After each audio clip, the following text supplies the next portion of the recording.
YouTube, what's good with y'all, man? It's your boy Liz from Ice Numbers TV coming at y'all with another video today.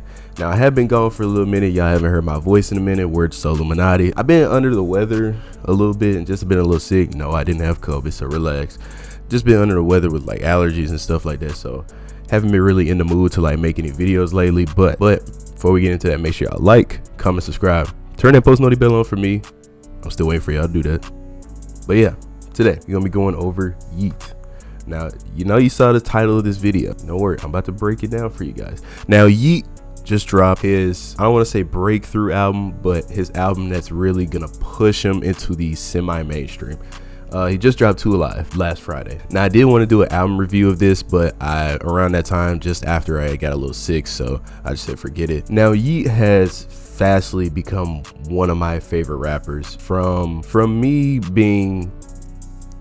me kind of knowing who he was, but wasn't really like feeling his sound, to like he's like, I'm thinking like he's like a next generational talent. Now with Alivë, he managed to pull mainstream features from Gunna and Young Thug, which is gonna gain a lot of traction. Had another feature with King Carson. Even though these features weren't nothing too crazy, I feel like they really added to the vibe. They kind of matched the vibe, you know what I'm saying? They weren't just all out like Thug or Gunna wasn't spinning like crazy or anything, but they matched the vibe well, and I feel like that's all Yeat needed. But yeah, from all that, besides maybe like 2 or 3 songs, I'm messing with this whole album. Now, do I think it's better than Up to Me? That's debatable. I think they go about hand in hand.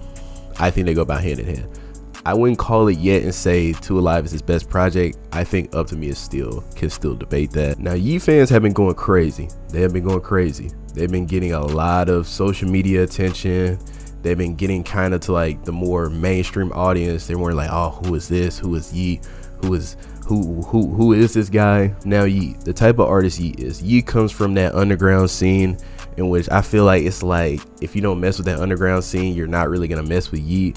But here's the thing about Yeat.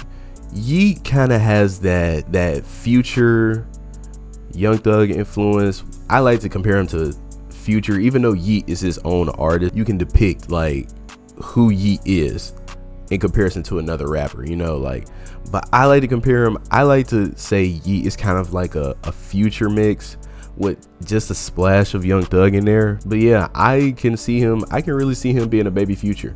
Now, I'm not saying he's gonna be the next Future. I just think that's what his influence is mainly from. And I feel like the only way that Yeat will probably flourish into the semi-mainstream and then pop himself up into the mainstream is if he continues to evolve his sound, test out some new stuff, because like the thing is with Future is versatile. He can do the sad stuff, the turnt stuff, like he can do a bunch of stuff.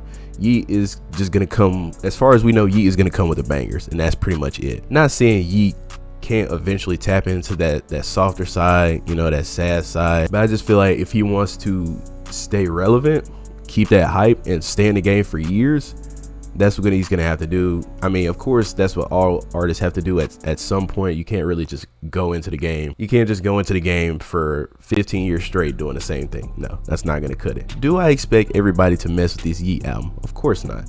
It's not for everybody. Of course not. There are music critics that I watch on a daily, and they've made some funny comments about Yeat, saying they've made their opinions or whatever. But back to Alivë. If I had to rate Alivë, I would probably give it an 8 out of 10. I can tell easily that it's gonna be probably in my top 5 favorite projects this year. I can already tell. I'm already knowing. Now, I did see a review. Anthony Fantano reviewed Yeat's project, which I was shocked to see. I thought he would probably never review it. I didn't expect him to like it. I honestly expected him to give it a not good review, and he gave it a 4. I didn't think he would give it a 4, to be honest. And a lot of Yeat fans are gonna see that review and be mad at it and be like, oh, you wouldn't get it. Oh, it's gonna come. That sound's gonna come eventually. Here's the thing.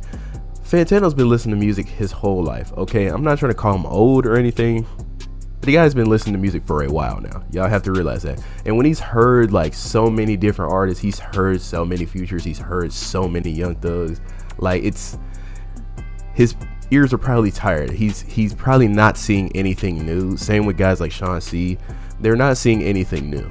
Okay, so when you look at these music reviewers, trust me, I feel the same way sometimes, and they don't like a certain artist.